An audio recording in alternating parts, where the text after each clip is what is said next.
자, 이번 시간에는 ITQ 파워포인트의 표지 디자인 만드는 과정을 통해서 그 과정을 좀 응용해 가지고요. 블로그 썸네일을 예쁘고 그 다음에 빠르고 좀 더 쉽게 만드는 과정을 한번 응용으로 해보도록 하겠습니다. 자, 맨 첫 시간이기 때문에 새 프레젠테이션 눌러서 들어가 주시면 되겠습니다.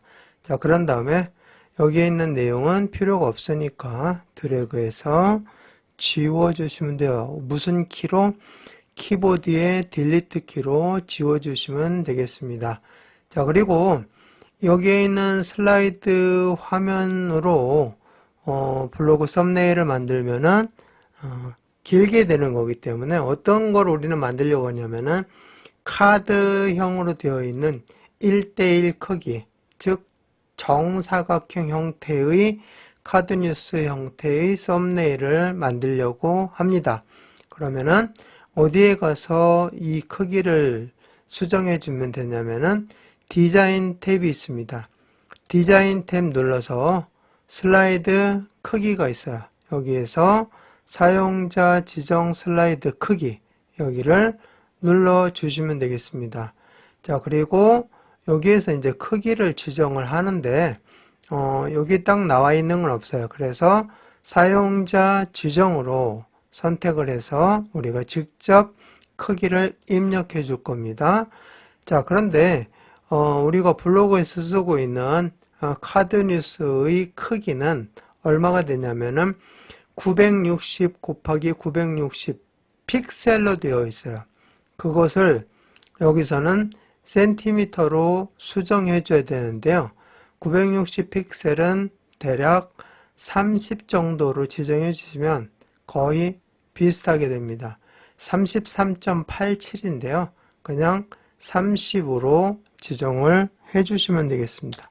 그래서 여기 너비 30, 높이 30 이렇게 지정해서 정사각형 형태의 카드 뉴스를 만들어서 썸네일을 만들겠습니다. 자, 그래서 이렇게 놓고 맞춤 확인으로 클릭해 주시면 이렇게 정사각형 형태의 모양이 만들어지게 되죠. 자, 그러면 여기에다가 이제 내용을 편집해 보도록 하겠습니다. 자, 먼저 도형으로 넣어 가지고 거기에다가 사진을 넣어서 편집을 하는 그런 내용을 할 거기 때문에요. 도형은 어디에 있냐면은 홈 탭에도 있습니다. 홈 탭 눌러도 여기에 있고요. 그 다음에 삽입 탭 눌러도 여기 도형이 있습니다. 일러스트레이션에. 자, 그런데 여기 문제에서는 삽입 탭에 있는 일러스트레이션의 도형을 사용하도록 하겠습니다. 자, 제 블로그에다가 그렇게 설명을 해놨기 때문에 그대로 따라서 하는데 홈 탭에서 그냥 도형, 그리기에서 도형 쓰셔도 상관이 없습니다. 자, 삽입 일러스트레이션 그룹에 도형 눌러서 블로그에 어떤 도형을 썼느냐 하면은 여기 기본 도형에 해라는 도형을 썼어요.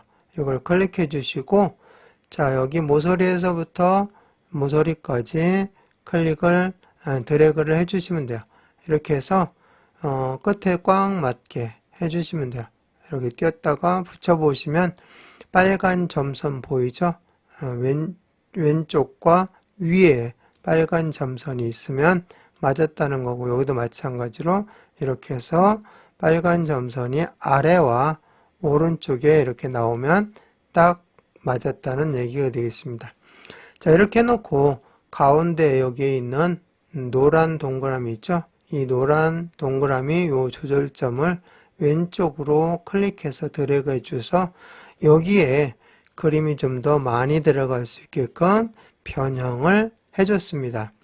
자, 그런 다음에 여기에다가 이제 그림을 넣도록 하는데요. 제 블로그에 보시면 그림 2개를 다운로드 받으라고 되어 있습니다. 그 그림 2개를 다운로드 받아서 이제 여기에다가 사용을 할 겁니다. 자, 먼저 도형 서식에서 도형 채우기로 합니다. 채우기 눌러주시고 그림으로 가요. 그림 눌러주시고, 자, 아까 다운로드 받은 것은 어디에다가 저장을 해 놓냐면은 바탕화면에다가 저장을 해 놓으시기 바랍니다. 거기 블로그에 바탕화면에 저장하라고 입력해 놓았습니다. 자, 그러면 파일에서 눌러주시고 어디로 가면 되냐면은 여기에서 바탕화면 눌러주시면 돼요. 그러면은 그림 2개를 다운로드 받아놔서 저장해 놨습니다. 나룻배와 행인, 그 다음에 범종루라고 해서 종이 들어있는 종탑 관련된 그 그림하고 2개가 있습니다. 범종루하고 그 다음에 나룻배와 행인, 이렇게 2개 제가 백담사에 가서 찍어왔던 사진이 되겠습니다. 자, 그래서 처음에는 나룻배와 행인으로 하고요. 나중에 범종류로 바꾸는 내용도 한번 확인해 보도록 하겠습니다. 자, 나룻배와 행인 눌러주시고 삽입 눌러주시면 되겠습니다. 자, 그러면은 여기에 이렇게 들어가게 되죠. 자, 이렇게 해서 도형 안에 그림을 넣었으면은 이 자체를 한번 편집을 해 보도록 하는데요. 어디서 하면 되냐면은 그림 서식에 있습니다. 자, 그림 서식에 보시면 그림 스타일이 나와 있는데 여기에 그림 서식이라는 거 여기를 눌러 보시면 이렇게 속성 창을 열게 됩니다. 그 중에서 어떤 거에서 주로 많이 편집을 하냐면은 이 효과가 있습니다. 효과에 들어있는 이런 내용들을 한번 꾸며 보시기 바라겠고요. 다 하지는 않고 간단하게 한번 그림자라는 거를 가지고 한번 해보도록 하겠습니다. 자, 그림자 보시면, 자, 어떤 쪽으로 그림자가 나갈 거냐. 자, 오른쪽, 아래쪽으로 이렇게 나가는 그림자죠. 이렇게 넣어서 해보시고요. 뭐, 다른 건 놔두고 색상만 한번 변경을 해보겠습니다. 색상만 이렇게 변경을 해보시고, 여기를 이렇게 키워주시면 여기에 이렇게 그림자가 들어가는 모습이 보이죠. 자, 이런 것들, 다른 효과들도 여러분들이 한번 다양하게 활용을 해 보시면 되겠고요. 나는 필요 없다. 그러면은 닫고 그 다음 단계로 넘어가는데요. 자, 나는 이 도형이 마음에 안 들어요. 그러면은 도형 서식으로 가서 이 도형이 마음에 안 들면 바꿀 수도 있어요.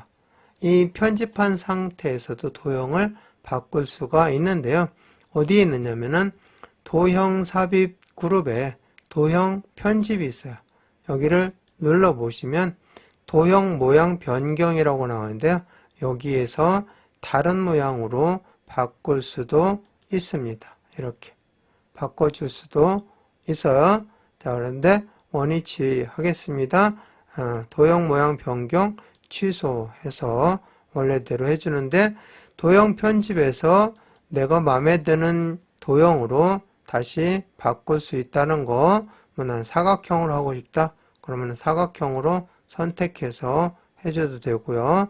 자, 이런 식으로 해서 집어넣기도 한다. 그리고 잘못됐으면 취소해 주시면 되겠습니다. 자, 이렇게 해서 도형 모양 변경하는 것까지 설명을 드렸습니다. 자, 이제 그 다음 단계로 넘어가서 자, 워드 아트로 제목을 넣어 보도록 하겠습니다. 자, 워드 아트는 삽입 탭에 있습니다. 자, 삽입 탭에 눌러 보시면 여기 워드 아트가 있어요. 그래서 워드 아트 삽입 딱 눌러 보시면 이렇게 나오는데요. 이 중에서 세 번째 거, 첫 번째를 가지고 한번 만들어 보도록 하겠습니다. 자, 여기를 클릭해 주시면 이렇게 상자가 뜨게 되는데, 텍스트 상자가 뜨게 되는데요. 여기에다가 이 내용이 뭐냐면 나룻배와 행인입니다. 그래서 나룻배와 행인 현재 이 도울비석인데요. 만에 한영우님 거 시가 되겠죠. 여기다가 그냥 입력을 해주시면 돼요. 그대로. 자, 나룻배와 한 칸 띄고 행인하고 이렇게 줄 그어서 한용운 이렇게까지 해서 넣어보도록 하겠습니다. 자, 그런 다음에 이 내용을 이제 편집을 하도록 하는데요.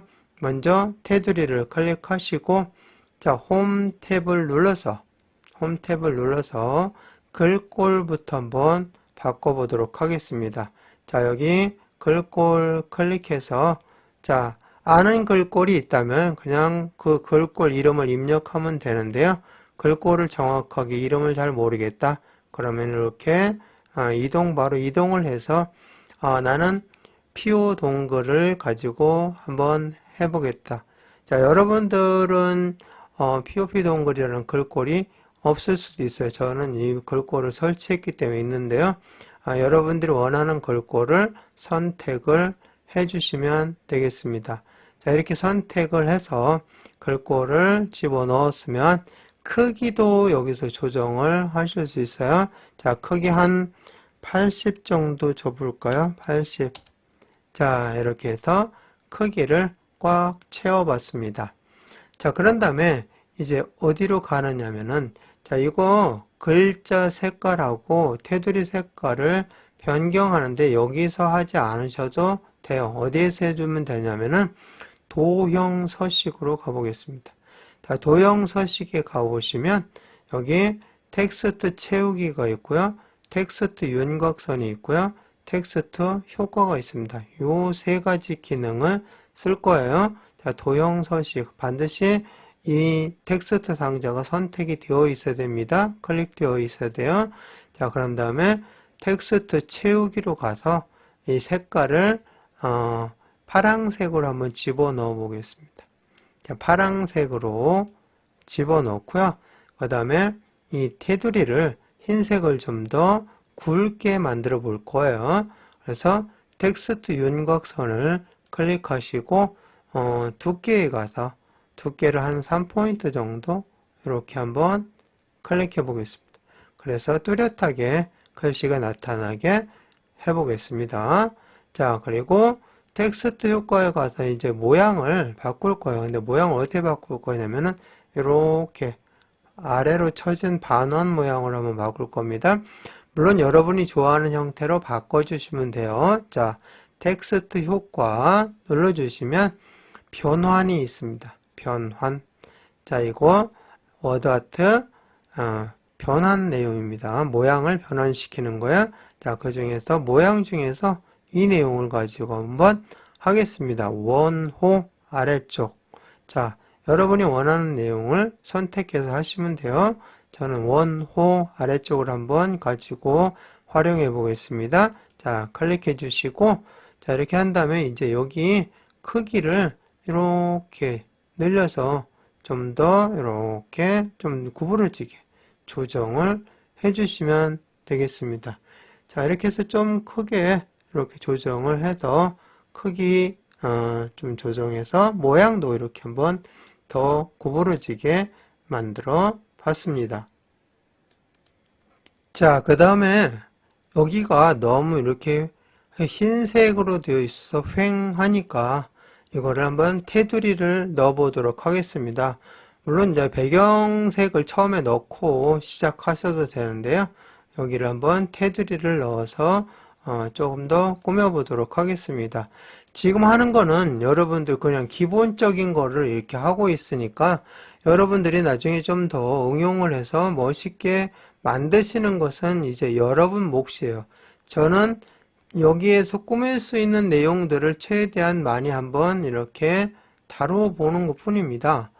다루어서 멋지게 꾸미는 과정은 제가 이렇게 같이 해줄 수는 있지만 여러분 나름으로 멋있게 꾸미는 방법은 따로 이제 구상을 하시고 디자인을 하셔야 되겠죠. 자, 이렇게 해서 테두리를 한번 집어넣어 보도록 하겠습니다. 테두리는 홈 탭에서도 도형 쓸 수 있지만 삽입 탭에서 저는 설명을 했다고 그랬죠. 삽입의 일러스트레이션 그룹의 도형 여기 가서 직사각형으로 한번 테두리를 꾸며 보도록 하겠습니다. 여기에다 이렇게 안쪽에다가 약간 안쪽에다 이렇게 집어넣어서 이렇게 해주면 되겠습니다. 자, 이렇게 해주셔서 안쪽으로 동일하게 들어가게끔 해주시기 바라겠습니다. 이렇게. 자, 그런 다음에 도형 서식에서 이제는 텍스트가 아니라 도형 채우기, 도형 윤곽선을 가지고 조정해 볼게요. 자, 도형 채우기는 없는 걸로, 채우기 없음으로 해주시면 다 보이고, 윤곽선을 파랑색으로, 요 글씨와 같은 계열의 파랑색으로 해서 두께를 조정해 보겠습니다. 두께를 4 정도 한번 줘볼게요. 4 정도 줘서 굵게 만들면 이렇게 썸네일이, 즉 카드 뉴스가 만들어지게 되는데요. 자, 나는 여기에 있는 이제 그림을 바꾸고 싶다. 그러면 도형은 안이 비어 있기 때문에 클릭하면 도형이 선택이 되는 것이 아니고 그림이 선택이 되니까 여기에다가 클릭하시고 그림은 도형 서식으로 가셔서 도형 채우기에 있었죠. 이 도형 안에다가 넣은 거잖아요. 이 도형 안에다가. 그래서 여기에서 도형 채우기에서 그림을 가서 그림을 파일에서 하고 어떤 걸로? 범 종류로 바꿀 수 있어요. 그림 다 넣고 다음에 바꿀 때 이렇게 범 종류 해서 삽입 눌러주시면 범 종류 바뀌고 여기에다가 이제 여기 클릭해서 글 제목만, 이 제목만 여기에 맞게끔 바꿔주시면 쉽게 다른 썸네일을 또 만들 수가 있습니다. 그래서 변경하는 방법 설명했습니다. 여기 안에 그림을 바꾸고 싶다. 물론 이제 도형도 나중에 이제 이거에 맞게끔 바꾸면 되겠지만 그림만 나는 교체하고 제목만 바꾸어서 썸네일을 바로 사용하고 싶다. 그랬을 때는 자, 원래의 그림으로 다시 바꾸려면 여기 그림 부분 클릭해 주셔야 되겠죠. 클릭하시고 그 다음에 도형 서식에서 도형 채우기에서 그림 가셔서 파일에서 선택하시고 나룻배와 행인 이렇게 눌러서 삽입 눌러주시면 원래대로 바뀌었습니다. 물론 여기에서 취소를 눌러주셔도 되겠죠. 바로 자, 이렇게 해서 그림도 바꾸고 그 다음에 여기 클릭해서 제목 바꿔서 다른 썸네일로 쉽게 변경해서 활용할 수 있는 것까지 보여드렸습니다. 자, 그러면 이제 이 자체를 파워포인트 파일로 저장하지 마시고요. 그림 파일로 바로 저장해서 이 내용을 썸네일로 그대로 쓰실 수가 있어요. 그게 파워포인트의 장점입니다. 자, 먼저 어떻게 저장하느냐? 파일 눌러주시고 다른 이름으로 저장 눌러주세요. 여기 잘 보셔야 됩니다. 찾아보기 눌러주시고 우리는 어디다가 저장을 했죠? 바탕화면에 지금 저장해서 연습하고 있잖아요. 바탕화면에 저장해서 이거 파워포인트 파일로 저장하면 안 돼요. 여기 파일 형식을 지금 프레젠테이션이 아니라 쭉 내려가서 보시면 JPEG나 PNG라고 있어요. JPEG라고 그냥 약자로 JPG, GIF도 있고요. JPG, PNG 이런 파일들 주로 이제 웹에서 많이 쓰여지는 파일이죠. 이 파일명으로 확장자로 저장을 해주시면 바로 그림으로 슬라이드를 저장할 수가 있어요. 자, 그래서 PNG를 주로 많이 쓰니까 PNG 형식 눌러주시면 되겠고요. 그러면은 여기 PNG로 저장하게끔 되어 있죠. 자, 여기 이제 파일명만 바꿔주시면 돼요. 자, 여기에다가 뭐라고 하느냐면은 만해 한용운 이렇게 썸네일 정확하게 이제 여러분들이 기억할 수 있게끔 해주시면 되겠죠. 만해 한용운 씨에 관련된 썸네일이다. 그래서 이렇게 해가지고 바탕화면에 PNG로 저장해 주시면 바로 그림 파일로 쓸 수가 있어요. 그런데 저장 누르시면 이렇게 물어볼 겁니다. 뭐라고 해야 되면은 내가 현재 저장할 슬라이드는 현재 슬라이드예요. 모든 슬라이드를 할 필요가 없어요. 내가 현재 편집한 슬라이드만 저장해서 그 슬라이드 그림을 썸네일로 쓰시면 되겠습니다. 자, 현재 슬라이드 이렇게 클릭해 주시면 이 슬라이드가 그림으로 저장이 되게 됩니다. 자, 그러면은 바탕화면에서 그 그림을 찾아서 여러분들이 블로그에다가 쓰시면 되겠습니다. 다시 한번 이야기하는데 이 형태는 그대로 유지하고 그림 바꾸고 내용만 바꾸고 있다 했을 때는 도형 서식에서 해주시면 되죠. 여기 도형 누르고 도형 서식에 도형 채우기에서 그림을 바꿔주시면 된다고 했죠. 그림 바꿔주시고 그림 다 바꿨으면 여기 제목 바꿔야 되니까 여기는 그냥 클릭해서 제목을 바꿔주시면 되겠습니다. 자, 그림 파일로 저장을 해서 그림은 쓸 수 있는데요. 그 다음에 이 파워포인트 파일을 저장을 안 해놓으면 다음에 이 파워포인트 파일 불러서 이걸 변경해야 되는데 파워포인트 파일이 없기 때문에 다시 만들어야 돼요. 그래서 파워포인트 파일도 저장을 꼭 해주셔야만이 파워포인트 파일 불러서 내용 바꾸고 그림으로 저장하고 이렇게 반복해서 쓸 수가 있죠. 그래서 여기 다시 파일 눌러주시고 다른 이름으로 저장 눌러주시고 찾아보기 눌러서 어디에다가 바탕화면에다가 자, 여기 파워포인트 이제 파일이죠. pptx가 파워포인트 파일입니다. 자, 이 파일 이름을 뭘로 바꿔주시냐면은 썸네일이라고. 그럼 썸네일은 항상 이 파일을 불러다가 하시면 되겠죠. 썸네일 파일입니다. 썸네일을 만드는 파워포인트 파일이에요. 그래서 썸네일 pptx로 해서 바탕화면에 저장을 해주시면 자, 파워포인트 파일도 이제 저장이 되었기 때문에 나중에 이 파일 불러다가 이거 변경해서 저장할 때 뭐만 해주면 된다고요? 파일 누르고 다른 이름으로 저장 누르고 찾아보기 눌러서 어디에다가 바탕화면에다가 뭘로 저장한다고요? 변경된 내용을 그림으로 저장하기 위해서 png 그림 파일로 이제는 저장해서 쓰시면 돼요. 그리고 파워포인트 파일도 저장하고 싶으면 어떻게 해주면 돼요? 그냥 여기서는 파워포인트 파일은 이거 저장 버튼 그냥 눌러주시면 돼요. 자, 이렇게 해서 썸네일 파워포인트 파일까지 저장했으니까 이번 시간 마치겠습니다.